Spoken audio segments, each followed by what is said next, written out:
Hello and welcome to today's live on Why Dieting Sucks. We are going to literally break down some of the top diets right now and discuss why they fail, why they're not the answer, and at the very end, I'm going to give you 3 tips for you to take action right now. So this session is jam-packed. For those of you that don't know me, my name is Leslie Urbis. I'm a registered dietitian and a personal trainer, and I run a pretty kick-butt group on Facebook called Weight Loss and Wellbeing for High Performers. If you're watching from there or any other platform, drop a hashtag live, hashtag replay. Let me know you're here. Along the way, please feel free to drop hearts, drop likes, drop comments, and share this video with anybody that you think deserves to know this information so they can stop struggling, because it's no fun to do. So without further ado, I want you to go grab a pen and a paper. And in this second, what I want you to write in the chat, if you're willing, is a diet that you've tried before that you totally disliked or totally didn't get results with. I'd love to know, because if I'm not talking about it, I'll talk about it for you because you're here live. All right. Without any other things to say, let's go right on into this, in the meat of this. So I can be less than hopefully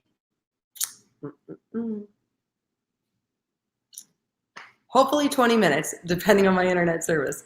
I'm even close to the internet box today for a reason, but we shall see. All right, first diet, which is the number one thing that most people do, is calorie counting. Why does calorie counting fail you? The top 3 reasons are, number 1, you only do it when you're perfect, because I don't want to know what I did that was wrong, right? So you don't actually know what it is you're eating, so you don't actually get yourself the solution, so you don't actually see a result. Number 2 is, what do you do when you dine out and the calorie counting system doesn't have the exact location that you're eating at? How do you plan that? So then it's sort of like, oh, I don't really know. Bye, peace out, not going to count it. I don't have to do it. It's like I didn't eat it, etc. And number 3, the restriction in your mind. Okay, so follow me here. You wake up in the morning. Let's say you have 2,000 calories you can eat. You're like, I got 2,000 calories. All right. Breakfast rolls around. Oh, I'm only going to eat 100 because at the end of the day, I could be starving. So I can't eat it all right away in the morning. I have to portion control that and wait, right? Okay, so that's number 1 right there, right? You wake up in the morning and it's like restrict in the morning to then abound in calories at night. How is that ever healthy, right? You're restricting your body when it needs the calories the most. The biggest meal we need to eat is at breakfast. But as soon as you start calorie counting, you're like, oh, snap.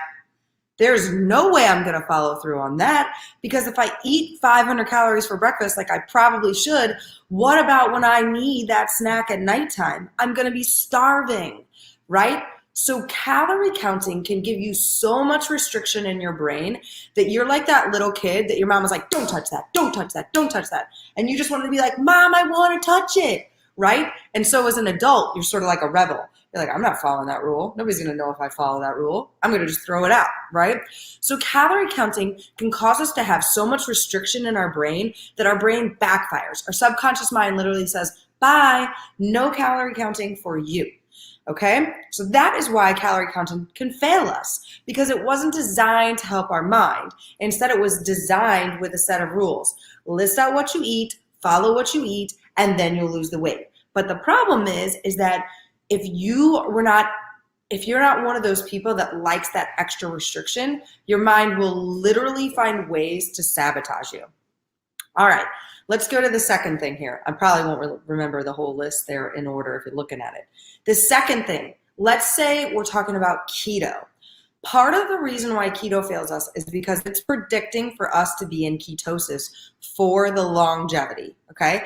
What is ketosis? It's where you burn fat for fuel instead of carbs. In order to get to ketosis, you have to release all the carbs from your body, which happens when you don't eat any carbs, and then your body will eventually burn fat for fuel. Ketosis was created for those with epilepsy. We found that people that had seizures, if they followed a ketone-based diet, that they would not have as many seizures. But then mainstream dieting picked it up and was like, oh, this is a great way to lose weight. Let's put it out there as a way to help people, right? Now, don't get me wrong. There can be health benefits to it, and there can be detriments to it. My biggest thing with keto is that most people do it as what I call a speed date, okay? Our dieting has become a speed dating relationship, okay? So think about speed dating. If you've never done it, which I've never, basically what you do is, right, you get like 5 minutes with a person. You're sitting from, it's like, hey, like, what do you do? Okay, cool, right? So we understand speed dating. Next, I didn't like you, move on. So now I go to the next person. Okay, that's what these diets can be. Keto is like a speed date. It's like, I'll date you for a period of time so you get me the result I want. But as soon as I get to that result, I'm going to be like, bye, see you later. Because I didn't adapt ketosis, a ketone-based living, as my life, as my identity. I'm still over here like I am the person that loves the pizza and loves the pasta and loves bread, right? All you did was use your willpower really well for a period of time to yield a result that you were looking for. And then once you get the result, your brain little by little sabotages you back into the weight gain, because these rules that were written for you to follow give you a poor result. Do they give me weight loss? Yes, I'm not going to deny that. What I am going to deny is the sustainability, the accountability, the ease of it, the understanding how it plays with your life. Okay. Why does that become important? Because I want you to really think, why do you want to lose the weight? If you only want to lose the weight to look better, there's nothing wrong with that. But typically we have multiple factors, because when we look better, we feel happier. We want to go outside more. We want to wear that little black dress. We want to rock it. We want to command the room. We want to own ourselves. We want to get this massive result of happiness, wanting to have better sex with our partner, really thoroughly and enjoying it and being like, yeah, I look good. I know I do. This is great. Looking in the mirror being like, you look fine today. Fine today, right? So ketosis can get you that result, but it's like a temporary thing. It's like stitches help heal you, right? But eventually the stitches fall out. That's keto. It helps you to heal, get skinny, but eventually it falls off. So you get this conundrum in your brain that then says, oh, okay, well, we failed at it. So it's cool that we didn't lose weight, right? Very similar to paleo. Paleo has you remove the things from your diet, right? Do not eat, do not touch, do not enjoy. These things are not a part of your life anymore. Those things have to become beliefs. They have to become values. They have to become a way of your life to get the results. Okay, so let me put it to you this way. Okay, so do you want money? If I offered you $20 right now, would you take it? I'm just going to assume, because nobody's writing anything in the comments, you would take $20. If you are there in the comments, if I offered you $20 right now, would you take it? I want a yes, right? Yes, I would take this now, okay? We're going to take my $20. Now, with that $20, are you going to go put it under your bed, or are you going to go spend it on something? Most people aren't just going to save the money, because we don't desire a piece of paper with a dead president on it. We desire what money brings us, right? So you're desiring to follow this diet to get the results, okay? Once we get the result, it changes everything in our life. But that result didn't change the belief, okay? I still potentially want more money, right? I still potentially want a different result, okay? So now, in your brain, while you may have that result, you may have that piece of paper money, it's just as easy. I spend the 20, it's like the 20 didn't exist, right? Ooh, wow, with my $20, what did I get? I don't even know what costs $20 nowadays. Maybe like some fancy lotion or something. I don't know, it's probably like 2 bottles of lotion at the store, okay? So let's just go with that, like 2 bottles of lotions at the store, and maybe like a chapstick. Woo, okay? I got that for free on somebody else, okay? I'm not $20 richer because now I've spent the $20, right? Okay, so I get the $20 and I spend it, and then I'm still back in the same place. Okay, so what I mean by that is I get the result, I lose the weight, I see the weight fall off, but I'm not any different here because I didn't enjoy the process. I restricted, I said no, I didn't enjoy my life, and now I'm here in this unenjoyable form of my life. See, what's awesome when you have a diet you love is that you like the journey. You enjoy yourself. You enjoy what you're eating. You enjoy the process. That's the difference. If you're doing a solution like keto, paleo, any of those things, but in all actuality, you're like, oh my God, that's what I want to eat, but I'm not allowed to eat it. That's just what I want. I want it. I want it. I want it. I want it. I want it. I want it. All you're doing is not allowing yourself to live. So thus, when you get the results, you get happy, but because you didn't change any of the pieces of yourself, you go back to who you once were because it wasn't the plan that was going to give you the results. Okay? If that's clear, awesome. If you have a question on any of that, please post #question and ask it. I'd love to answer it for you. Okay? Now, that's a part of restricting too. Okay? I've talked about this pattern before, but basically what we give ourselves: shame, guilt, punishment. Shame on you. You had the donut. No donuts for you ever again. Punishment. Okay? Now, my punishment is no donut. Tomorrow, your husband or your significant other brings home donuts. How does he know? It's my favorite thing to eat. I just told myself yesterday I couldn't eat it anymore. So now you're in a battle in your head. You're in a battle. Don't eat it. Don't eat it. Don't eat it. Don't eat it. Don't eat it. Right? A constant battle in your brain.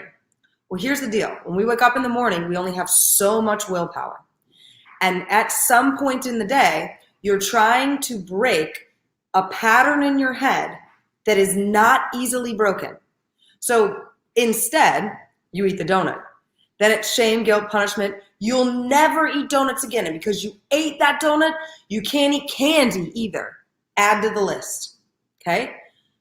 Humans were not designed to follow a list of don'ts. Okay? We're not supposed to live in a shame and guilt punishment cycle. We do it to ourselves because that's how we were kind of raised as kids, right? Don't hit your brother. Hitting your brother is bad. Get guilt, get your punishment, go sit a timeout in your room, right? Whereas we could teach, hands aren't meant for hitting. Then it's not me telling my kid, you did wrong. It's hands aren't meant for hitting. Hands are meant for shaking. Hands are meant for holding. Hands are meant for eating, okay? Hands were meant for these things, but hitting is not one of them. So we come from a different direction. There's no shame or guilt attached to that, right? Now I understand you're like, well, they should feel a little guilty for hitting somebody, right? I get that. Okay, I'm not going down that direction. But what we do in ourselves is that we shame, we guilt. We shame, we guilt. We ate it, we did it. So now we're living in this low-level life of like, oh my God, I ate it. Oh my God, the scale went up. Oh my God, I'm on my period and I'm bloated and I can't fit into my jeans. And the shame and guilt, the shame and guilt, the shame and guilt. And you sit in this negative space. In what negative space does money grow? In what negative space do you feel better about yourself to get the result of the weight loss that you want?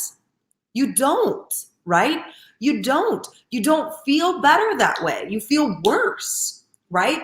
Shame and guilt. You went out last night and you had more than one glass of wine and you only had one glass of wine left on your calories. Or wine isn't even on your diet. You're not allowed to do that on keto or paleo. So you get this like shame, guilt, viciousness going around in your head, giving you the result of more negativity, which doesn't help you to lose the weight. So ideally, as you've learned, these things fail you because they don't help you change the inner workings to enjoy the journey, to arrive safely at the weight that you want to be at, commanding that room, owning yourself, and knowing I look good and I've enjoyed it and I now know how to sustain it. I can stay where I'm at.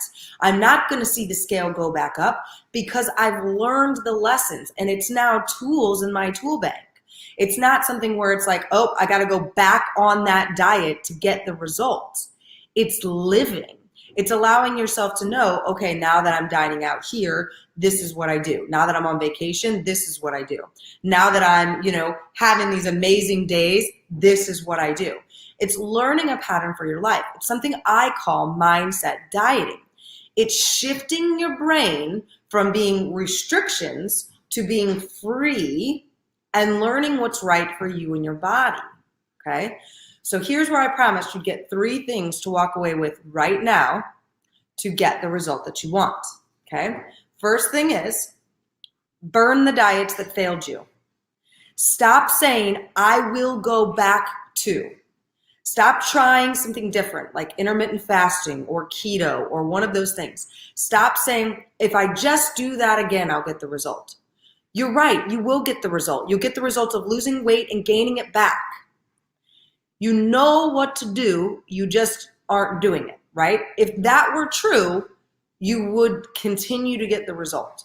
Every time you tell yourself, I know what to do, I'm just not doing it, I call BS. You don't know what to do, because if you did know what to do, you'd continue to have the result. It's the truth. I know what to do, so my weight on the scale doesn't keep going up. I know what to do, so I can eat well on vacation. I know what to do, so I can live free on vacation and drink as many margaritas as I want and still not gain weight on the scale. It's possible. But that first thing you have to do is burn the I know what to do, because you don't, or you'd have the result. Okay? So right now, when we're done, I want you to take that piece of paper and pen and write down everything that you think you are supposed to do to get a result. I want you to take that piece of paper and I want you to tear it up into a million pieces and get rid of it. Delete it from your life, because it's not giving you results. It's giving you more and more restrictions and more false results and more of this pattern that you're living in. And where is the fun in that? The second thing I want you to do is really write down where you think you're falling off. Where's the problem? What are you doing as the cause to not get the results? I'm not working out enough. I'm not eating well enough. I don't know what eating well looks like. I don't know how to live my life because I am a busy entrepreneur and I travel a lot, or I go to a lot of business meetings or networking events where I'm not in control and I don't know how to put that in my life. I'm a busy lawyer and I don't know how to eat well for myself because I don't get enough time to do so. I'm a busy worker person doing whatever it is, and I don't have the time to sit down and plan things out, okay? I remember the other one I forgot here in a second. And the third thing that I want you to do, and I was going to talk about meal planning, is delete the meal plan. Every time you think, I'm going to go get somebody else to do it for me, you're relying on some sort of external force to keep you accountable.